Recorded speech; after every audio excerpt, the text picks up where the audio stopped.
All right. What's up, everybody? My people in Manhattan, the BX, the Queens, all the way to Staten Island, my homeboro, Brooklyn. It's 5B versus everybody. I'm back on another video, and this video is going to be on the rise of Chicago hip-hop. Okay, and how Chicago hip-hop finally became a respected hip-hop scene.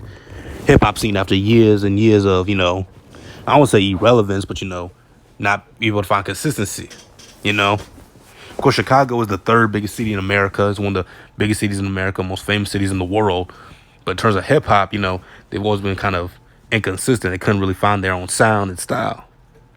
That was leading to the drill movement kicked off, which I'm going to touch on a little bit. But let's get into this video on Chicago hip hop. Obviously, look, nobody was calling Chicago Chirac, or Chicago wasn't looked at as it was today back 10, 20 years ago. You know what I'm saying? Because no one was calling it Chirac or the murder capital, the most dangerous city in America. Nobody really knew what was going on in Chicago outside of people from Chicago or that area. You know what I'm saying? Nobody really knew because the rappers, the rappers weren't talking about it. That's how we know something was going bad in Chicago, because guys like Common, Twista, Do or Die, Crucial Conflict, Lupe Fiasco, all these guys, they were conscious rappers or choppers. The choppers, for all y'all don't know, those hibbity hibbity hibbity hibbity hibbity hibbity hibbity, those fast-paced tongue-twisting rappers.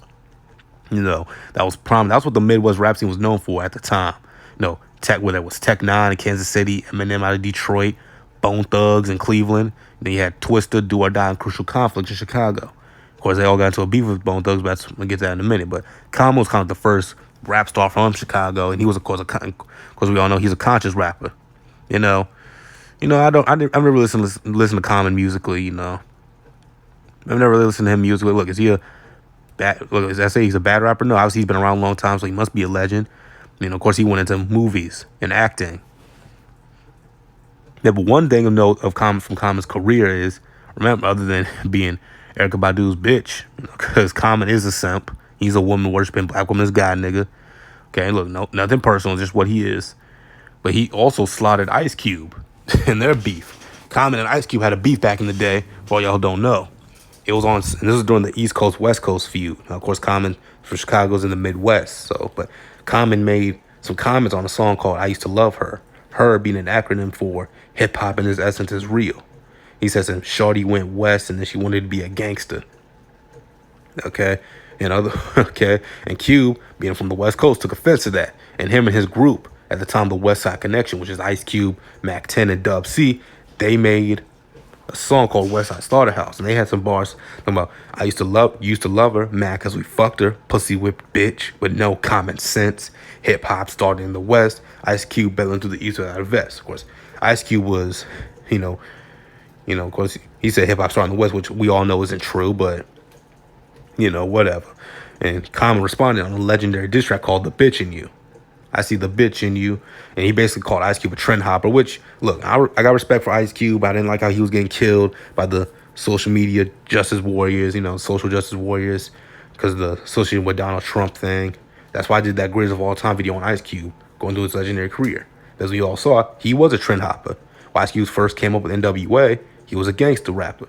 Then he became kind of this righteous, conscious, political rapper like Public Enemy. He even used Public Enemy's producers. The Bomb Squad. So he was using East Coast style production. Then he joined the Nation of Islam. And then, he went into movies. And Common called him out on it and kind of slaughtered his ass. He got respect for Cube. He is one of the greatest rappers of all time, most influential people and superstars in the history of hip hop. But, he was trend hopping. Common called him out on it. He was at that point, anything that was perceived as a diss towards the East Coast or the West Coast, it was going to get attention. He was going to have problems. But that's one notable thing from Common's career. And other than that, musically, I'm not really well versed on Common. But anyway, this is the rap tree. I believe this is a Do or Die. Okay, like I said, they're one of these chopper, tongue twisting rappers. Like I said, all the rappers at the time had beef with Bone Thugs because Bone Thugs was the top rap group at that time with that tongue twisting style. Of course, like I said, I covered it in my 3-6 Mafia, the greatest of all time 3-6 Mafia video. They got into a beef with Bone Thugs because they thought Bone stole their style of tongue, because 3-6 Mafia had that tongue-twisting devil worship style of rap, and Bone Thugs had that style. Of course, Bone Thugs blew up first, because Bone, they were signed to Eazy-E's, rest in peace, his ruthless Ruthless Records label. And then they had the song Thuggish Ruggish Bone and For the Love of Money, then The Crossroads. So they blew up first. And that's why people like 3-6 or Do or Die or Crucial Conflict thought Bone sold their style. You know, which says a lot. That's how much you had to be original in hip hop back then. Dudes were dissing you if they thought you stole their style. Now, you know, people just call, and they still kind of diss you, say, oh, you're just such and such a son, like you just Young Thug's son, or Gucci Mane's son, or Drake's son, or whatever, you know, shit like that. But you know, these dudes got to real beefing over that shit, and of course they got over it in the aftermath of it. I think they resolved a little issue, like it's just, you know, little misunderstanding, so they squashed their fuse. But yeah, Crucial Conflict, Do or Die, and this guy right here, Twista, who's probably the most famous, you know, chopper rapper in the world. And I think he had the record for most rap syllables or whatever, most syllables said in a rap, you know, whatever, some shit like that. I don't know, but yeah, that's what Chicago rap was known for in the 90s. Conscious stuff, conscious rap, like led by Common. Of course, in the late 90s, you had the whole conscious rap movement, or renaissance per se. Because when hip hop first started, it was kind of conscious rap. Run DMC, LL Cool J, you know, they would make party records, they make conscious rap. Then you had the Eric B and Rakims and the Public Enemies making political conscious rap. Then when the NWA blew up, that kind of all died, went out the window, and everybody went gangster. Then in the late 90s, late 90s, you had Common. You had a renaissance of conscious rap, which was led by Common. You know, now you can say Nas to a degree until Nas eventually went gangster, mafioso, whatever. Lauryn Hill. You had my Brooklynites, Talib Kweli, and Mos Def. Okay, and here's another student of that conscious rap era, Lupe Fiasco. Lupe Fiasco, of course, you know, he got put on by Kanye West. He was on Kanye's legendary album, Late Registration. He had a couple features on it. Kanye gave him a couple features, guest spots and whatnot. And then he proceeded to make his own album, Lupe Fiasco's Food and Liquor. Okay? And again, Lupe is a conscious rapper. Okay, he's not a gangster. This is in the 2000s. At this point, this album came out in 2006. So this is like the late 2000s now. So we're like 15, 20 years into deeper history of Chicago hip hop. You know, which we said was led by Common in 1992 when he released his album, Can I Borrow a Dollar? Now, this is 2006, so this is 14 years. So for 14 years in Chicago hip-hop scene, no gangster stuff yet. So that's why Chicago is always known. Because like Do or Die, Crucial Conflict, Twisted, those guys never really blew up on a mainstream level. Even Common didn't blow up on a mainstream level. You know, Chicago hip-hop or Chicago rap didn't really get mainstream until Common and Lupe. Or to Kanye West and Lupe, in case, pardon me. Obviously, you see Lupe Fiasco here with the Pan-African headband. You got the red, black, and green. He's got the green Chicago Bulls jersey. Okay, now this is Mr. Kanye West, who I recently did a Greatest of All Time video on. Okay, you can check that out on my channel. You know, I did it for the same reason I did the Greatest of All Time video on Ice Cube. Because people were being very disrespectful to Ice Cube in his career. I feel like someone had to, you know, defend him per se, defend his career and his legacy. So that's why I did this video on Kanye, because people have been attacking his legacy for the better part of 2-3 years now, just because of association with Donald Trump. But that's another video for another day. Okay, well, check those videos out on my channel, Greatest of All Time, Ice Cube, and Kanye. But like I said, Kanye, he, you know, here's him at Chicago Bulls game. He, you know, he created the sound of Chipmunk. Well, he's one of the students of the sound of Chipmunk Soul, which was created by RZA of the Wu-Tang Clan in the early 90s. Basically, you take old soul records, what Chicago is known for, Chicago soul. It's known for the soul records. You you speed up the vocals, say, you know, high pitch, like a chipmunk. Okay, that's what you get Chipmunk Soul from. So this is like the first real sound of Chicago hip hop, Chipmunk Soul. But at that time, Kanye West was a producer, and all the producers signed to Roc Nation or Rockefeller, which of course led by Jay-Z, Dame Dash, and Biggs, and all those New Yorkers. They had Cameron and Dipset and all them. And of course, you had the Philadelphia niggas, Beanie Siegel and Freeway and all them. Okay, so Chicago rappers never got to benefit off Kanye's sound. Okay, because he was signed to a New York-based rap label that had New York and Philadelphia artists on it. Okay, here's Kanye at a Bulls game with Scottie Pippen. Chicago Bulls legend himself. He's in with Michael Jordan, or comparing himself to Michael Jordan. Yeah. And Kanye, of course, went on to do legendary things. Like I said, I covered all Kanye's career and Greatest of All Time, Kanye West. Go on my channel and watch it. But here's the one thing I didn't touch on in that video that I probably should have was Kanye's feud with Barack Obama. which all started when we all remember Kanye, one of the iconic moments in his career when he grabbed the mic from Taylor Swift at the VMA, the 2009 VMAs, and Obama called him a jackass for doing that shit. And, they've had a rocky relationship since. Kanye went on to say something about Obama was in office for 8 years and nothing changed in Chicago, which is true. Barack Obama never made any campaign promises on his campaign trail for black men, for heterosexual black men. He made promises for women and black women. He's berated and been belligerent towards black men for as long as he's been the president, and even to this day, even though he's not the president no more. He's been very belligerent towards a heterosexual black man. And one thing Obama also has been he's been vehemently an advocate, passionate for gay rights and transgender rights. Now, I don't know about y'all, but if a man who's quote unquote married to a woman, why would he be so passionate about gay rights and transgender rights? That doesn't make you raise an eyebrow, but I'm gonna leave it at that. Okay. Now this leads us to Chicago drill. This is what got Chicago as a whole hip hop scene known on a national level. Okay, not Common and his conscious rap, Common and Lupe and their conscious rap, not Twista, Crucial Conflict, Do or Die, and their chopper, tongue twister style. Not even Kanye and his chipmunk soul, because Kanye was just an individual dude. And like I say, he was making those beats for New York and Philadelphia artists. This is what got Chicago known as this is Chicago drill. This is what got Chicago known as what it is today, which is the drill movement, which was led by this kid right here holding the gun, Chief Keef. All right, Chief Keef, of course, he blew up with the song "I Don't Like," which he posted on his YouTube channel featuring Lil Reese.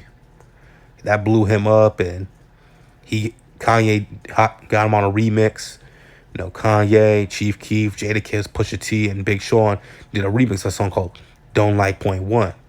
Then, of course, Chief Keef went on to release other songs, Love Sosa, these bitches love Sosa, and then I Hate Being Sober with 50 Cent and Wiz Khalifa.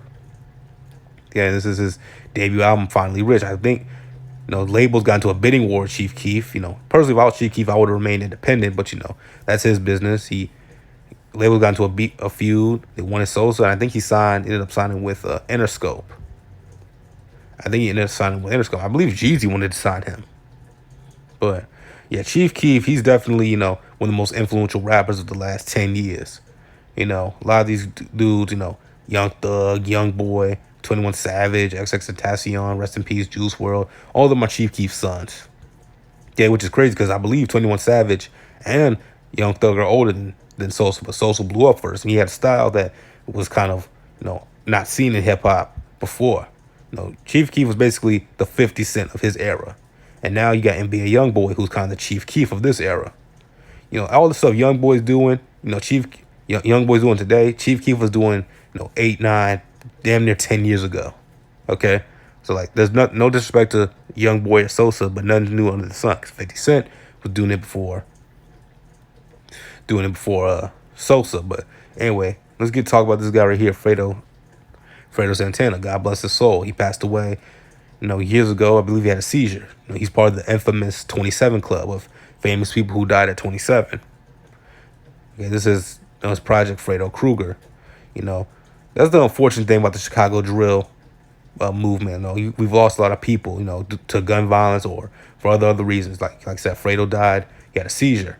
But other people, you got to do, what's his name? FBG or FGB Duck, whatever his name was. He passed away, and King Von, we'll touch on in a minute. They all, all of them, of course, didn't make it. All the people who blew up at that time in 2012 with Sosa, they're not around today. But you still got Lil Baby and Lil Reese and Young Chop and, Dirk and G Herbo and all these dudes, man, still carrying on the torch for Chicago. Okay, I believe this is Fredo still. Looking evil as hell. That's the thing. And I touched on this in my video I did called The Truth About Atlanta, Hip Hop, Just Let It Go. I said in that video that for a while, for 2012, 13, 14, 15, Chicago kind of to me ran hip hop. They were the top rap scene in the hip hop world to me. And then, everybody was riding the energy that Chief Keef had brought to the city. Okay, not saying that they're all, Chief Keef's sons or the Chief Keef dick riders, but the energy that he brought, that was in the attention Chicago was getting, was all led by him. Okay, so everybody, Reese, Herbo, and all of them, they were all riding his wave per se. And when he decided to take a step back, like, Chief Keef isn't as big as he was 5 years ago. That's just being honest. Nothing personal against him, but that's just what it is. So yeah, this nothing personal, but yeah, Chicago was the top rap scene for about two, 3, 4 years, and then Sosa took a step back, and the Migos, of course, from Atlanta, they dropped Bad and Bougie, and they blew up, and Lil Yachty blew up, and then Atlanta kind of took the crown back. But for about 3, 4 year stretch, Chicago was the top rap scene in hip hop. Okay, and that's not no New Yorker hating on Atlanta. Okay, that's the truth. Yeah, that's Lil Bibby, by the way, for y'all. This is Lil Bibby. This is the infamous O Block where Chief Keef and a lot of these rappers grew up at. The O Block in Chicago, which has become legendary in the aftermath of Sosa's, Sosa's renaissance, Sosa's movement, the drill movement. A lot of people, I believe Polo G is from here, Lil Bibby. Like I said, a lot of the Chicago drill rappers are all from here. Like I said, Chicago, in terms of getting, recognition nationally, nobody was calling Chicago Chirac or the murder capital or any of this crap before Sosa. Nobody was.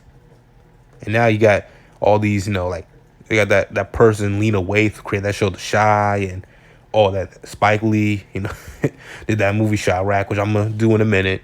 I'm going to talk about in a minute.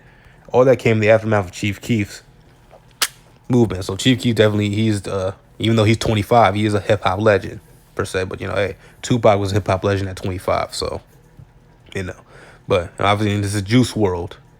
Juice WRLD, who wasn't a drill rapper, he was more of an emo type of rapper, emo sing-songy rapper. He passed away, of course, last year, almost a year. He passed away. He overdosed. And he died at 21, which is ironic because he had a song which was a tribute to Lil Peep and XXXTentacion called "What 27 Club." We ain't making it to 21, and obviously he passed away at 21, which leaves a couple days after his birthday, which is very sad, very unfortunate. But and Juice WRLD was a very, very talented rapper. He did like an hour-long freestyle over Eminem beats, and go check that shit out, man. Juice WRLD was a very talented rapper. It's unfortunate what happened. Like I said, a lot of Chicago rappers don't make it for whatever reason. I don't know why, they just don't. Of course, Juice WRLD wasn't shot, nothing. He overdosed. Then they were Fredo. He had a seizure, but they don't make it for whatever reason. Now you got this new kid, Polo G, who's worked a lot with Lil TJ, my fellow New Yorker. Polo G, he's got that nice, little project called The GOAT. So and that was a good project. I highly recommend it. That was a dope album. Mixtape, whatever it was. So here's a mural of Juice WRLD in Chicago. Okay, now this is a Chance the Rapper. Of course, he blew up. He blew up with, on this was song No Problems. No, you don't want no problem with me. Yeah, right here. You don't want no problems with me. We had Lil Wayne. I believe 2 Chainz was on it as well. Chance the Rapper, and then this was on his project called The Coloring Book, which was released in 2016. The Chance kind of, he kind of went away for a while. He released an album last year, which kind of flopped. No disrespect to Chance, he's talented, but it kind of flopped, if we're being honest. Okay, now this is Lil Durk, who has been one of the biggest names in hip hop this past year. He was on the Laugh Now Cry Later track with Drake, which I'm gonna show in a minute. See right here, Drake with the Toronto Raptors hat on, Durk with the Bulls hat on. The Bulls hat on. Durk's definitely, people talking about he's the MVP of rap this year. He dropped a dope project this year, I believe. Go check it. I believe. I haven't listened to it yet, but I'm going to. Lil Durk is definitely talented. He's kind of carrying on the torch for Chicago hip hop right now. Okay, no disrespect to anybody else, G Herbo, but right now Lil Durk is probably, the king of Chicago per se, for lack of better words. He's definitely one of the MVPs of rap this year. Okay, and this leads us to King Von, who, of course, passed away a couple days ago, who was tragically murdered outside of a club in Atlanta. First of all, I want to say my condolences to his family. I'm praying for his family. God bless him. God bless them. I hope they get through this, man. It's an unfortunate situation. He passed away. All his friends and family, send my condolences out to them. He was a talented rapper. I was listening to him. I'm not saying this just because he passed away. I was listening to him. I liked him. He thought he was nice, and that him and Lil Durk were gonna kind of run Chicago together. But unfortunately, that didn't come to be. So rest in peace, King Von. Okay, now, shit. Let me say this to the city of Chicago on behalf of Spike Lee, and on behalf of Spike Lee, I would like to apologize for this horrible movie. Okay, of course, Spike Lee directed this. He's a Brooklynite, my fellow Brooklynite, fellow New Yorker. Of course, he's way older than me. He's way older than my dad. But I would like to apologize because this was a bullshit movie. This movie was just dumb. I'm sorry. I'm pretty sure there are people who liked it. Lil Durk was on Wild 'N Out a couple years ago talking about he should give Nick Cannon and Spike Lee the right piece for this movie. He really should, because this movie was just it was just dumb. And of course, with all Spike Lee movies, has the glamorization of the woman. Put them on pedestals like queens and goddesses and all this whatnot. Bitches talking about you niggas ain't getting no pussy until the violence stops, and it was just dumb. This movie was just dumb. Okay, so Chicago, all you Chicagoans out there, on behalf of Spike Lee, I would like to apologize for him and Tekashi 6ix9ine. But you know what? I'm not gonna even go there. But yeah, like I said, this is straight out of Chirac. Like I said, nobody was calling Chicago Chirac and all this until the Chief Keef movement. But yeah, I think I'm gonna wrap up this video on Chicago. Like I said, Chicago's one of the best rap scenes, in hip hop right now. Like I said, for about 2, 3, 4 years, it ran it. It's finally getting this recognition after years. Common and Lupe tried with the conscious shit, didn't work. They tried with the tongue twisting flows, it didn't work. Kanye, he had a Chipmunk soul sound, but like I said, he was one person, and plus he was signed to Rockefeller, which is a New York based label. So all the Chipmunk soul sound was going to New York and Philadelphia artists like Beanie Siegel and Freeway, and of course Jay-Z and Cameron, all of those guys. So like I said, I hope y'all like this video on Chicago hip hop. If I miss anything, y'all can comment down below to me what I missed. If you like the video, of course, click the like button, subscribe, help a young brother grow on YouTube, man. Chicago's it's a nice city. I've never been to there, but it looks like a nice city, a beautiful city, but they do got a dark side. Like most cities, they got a dark side. They just have, it just took us a while to recognize their dark side, the dark side of Chicago. But yeah, that's gonna be it for this video, man. See y'all.